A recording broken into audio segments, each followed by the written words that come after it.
or something? Oh, that's fine with me. Baylor's already had one in College Station. And really bounced back pretty well from that game. Johnson out there on the hot shooting Tweedy Carter. He'll drive it and pass it. Shepard ran into Blake Griffin. Shepard taken away by David Godbold. Looks like another hard ball coming up. And David Godbold gets the ball and calls timeout. That saves Oklahoma the possession arrow. And Blake Griffin having some words with Shepard. Good job by the coaches and the officials to separate it.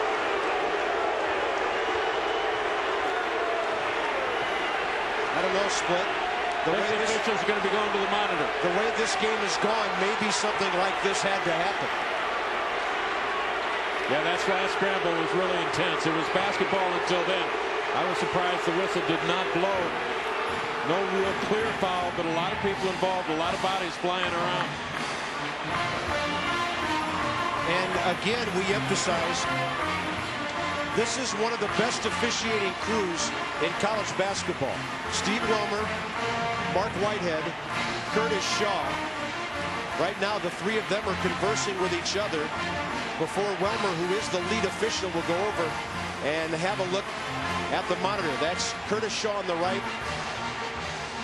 That's Mark Whitehead on the right. Curtis Shaw on our left. And the big fella, Steve Wilmer. They're going to tell both coaches to chill.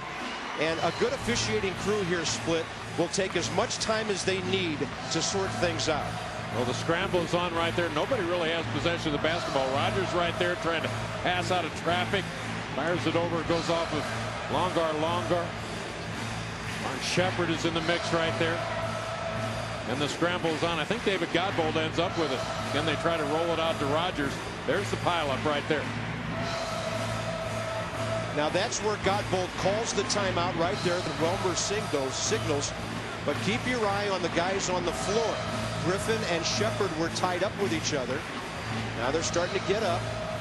Oh, Shepard threw an elbow into the face of Blake Griffin. We'll see what else the officials might see. It looked like everything had settled down, Split, and all of a sudden up came the left elbow of Mark Shepard. An emotional part of the ball game. Tough at times just to get up and get off the floor and go to your team huddle. You saw the elbow from Shepard, and I think maybe there was a push in there from one of the Oklahoma players, maybe Tony Crocker. Yeah, there's the push from Crocker. Now Griffin gets up, throws his teammate aside.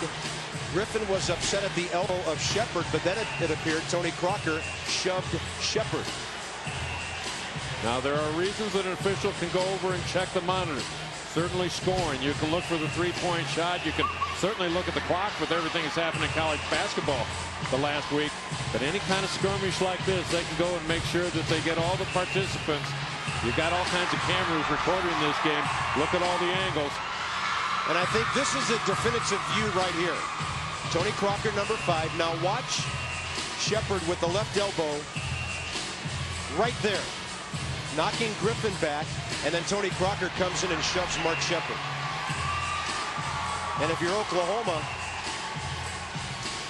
you're hoping for an intentional or a flagrant foul, but your man retaliated, so Tony Crocker could get rung up here as well. And then do they look at Blake Griffin because he was going after and then trying to initiate some more activity there. So officials got plenty of time. This is what they need to do. Go over, take a look at the tape, replay it as many times as you need to.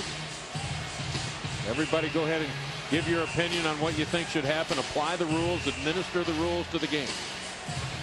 I think they've seen all the tape they need to see. They just want to make sure they're all on the same page with what's about to be called. Wilmer on your right. Steve Wilmer, the lead official. Really gives coaches a great opportunity right here to cool everybody down. Let's get it back to basketball. Now each one will go to a coach and explain what happens here.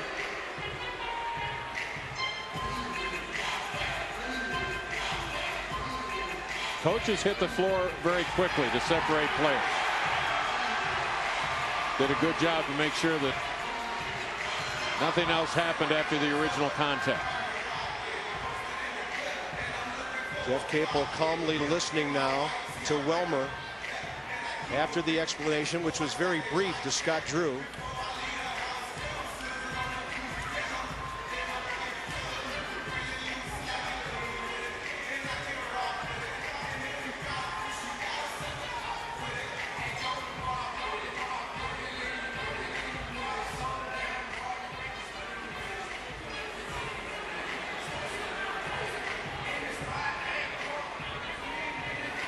I'm going to take off the headset for a moment. Split.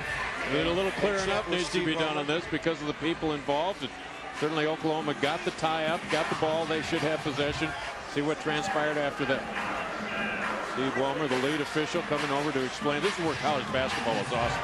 So many times you end up guessing what happened or what the ruling is, but we're right next to the floor right here, and the officials do a super job of, one, administrating the game, calling the game. Had an opportunity to go over and take a look at the monitor, and they come and explain it to the coaches, good enough to come over and work with us as well. They'll tell us exactly what happened, the rules they're going to apply, and how they're going to make this thing work out over the next couple of minutes. We had a situation last week at Lubbock, whether it was an intentional foul, a technical foul, because the clock had stopped. They called it a technical foul. Wouldn't have known that if officials hadn't come over to tell us. All right, here's the deal. Mark Shepard, flagrant foul. He is ejected. Blake Griffin in retaliation, technical foul. That's Darby Rich, the Sooners strength and conditioning coach. He's out for leaving the bench.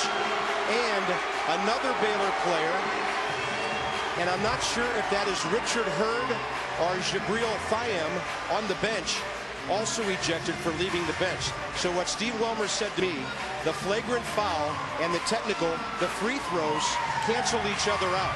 The timeout stands, and it's Oklahoma basketball. No free throws will be shot. So Blake Griffin, you got to charge him with his third foul on the technical, but he's still in the game. And for throwing that elbow, Mark Shepard ejected on a flagrant foul. Flagrant foul is automatic ejection from the ball game. That does certainly not help Baylor. Remember, they're in all kinds of foul trouble in their front line. Tony Crocker may be a little bit fortunate he didn't get strapped or something. Now, that flagrant foul by Shepard is his fourth, but he's ejected. Doesn't matter if it's your first, second, third, fourth, or fifth. When it's flagrant. Now the officials will just take a little 30-second breather timeout here. And we'd like to thank Steve Wilmer for coming over and explaining the whole thing. He's one of the best.